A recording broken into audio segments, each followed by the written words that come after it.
প্রকাশ্যে জামাত নেতাকে খুন করলো, প্রকাশ্যে নির্বাচনকে তারা হত্যা করতে চেয়েছিল। কি বিচার হয়েছে? এখন তো দরকার ছিল প্রশাসনের আয়োজনে এই নির্বাচনী সমাবেশে, ইশতেহার পড়ার সমাবেশে আক্রমণ হবে, খুন হবে। সেই প্রশাসন কি করলো? এখনো পর্যন্ত কাউকে গ্রেফতার করা হয়েছে?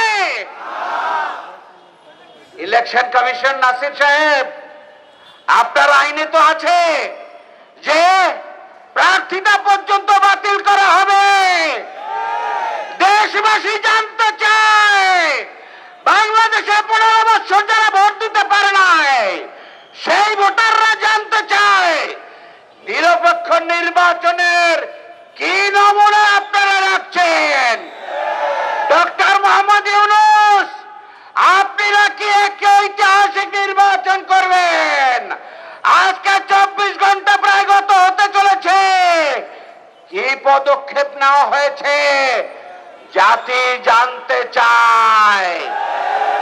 বাংলাদেশের নির্বাচনের জন্য যারা নির্বাচন দেন জিকির তুলেছিলেন, ডিসেম্বরে দেন, সেই বিএনপির সন্ত্রাসী গোষ্ঠী হামলা চালিয়ে ইশতেহার পাঠ অনুষ্ঠানকে ভণ্ডুল করে দিয়েছে এবং জামাত ইসলামের নেতা, 11 দলীয় ঐক্যের নেতা আলেম দ্বীন আমার প্রিয় ভাই রেজাউল করিমকে হত্যা করেছে। আমরা প্রশাসনকে বলতে চাই, আপনারা আয়োজন করেছেন, এই আয়োজন জামাত ইসলামের ছিল না।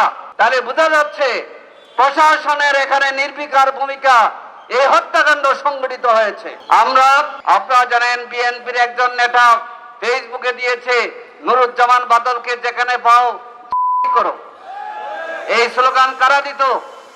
ব্রিটিশ, আওয়ামী লীগ এবং ছাত্রলীগ এই স্লোগান দিত। ফেসবুকে স্ট্যাটাস দেওয়ার পরেই সন্ত্রাসীরা সংগঠিত হয়েছে এবং তার উপর হামলা করেছে।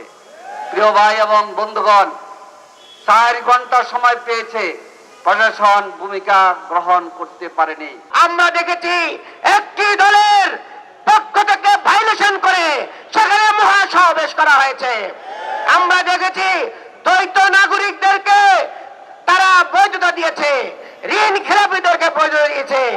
এইভাবে একের পর এক যদি এই নির্বাচন কমিশন একটা দলের প্রতি আনুগত্য প্রকাশ করে, তাহলে এই দেশের মানুষ নির্বাচন কমিশনকে ঘেরাও করতে বাধ্য হবে। আগামী 24 ঘন্টার মধ্যে ওই খুনিদের যদি গ্রেফতার না করা হয়, লেভেল প্লেইং ফিল্ড নিশ্চিত না করা হয়, তাহলে বাংলাদেশের আপামর জনসাধারণ আপনাদের বিরুদ্ধে কর্মসূচি দিতে বাধ্য হবে।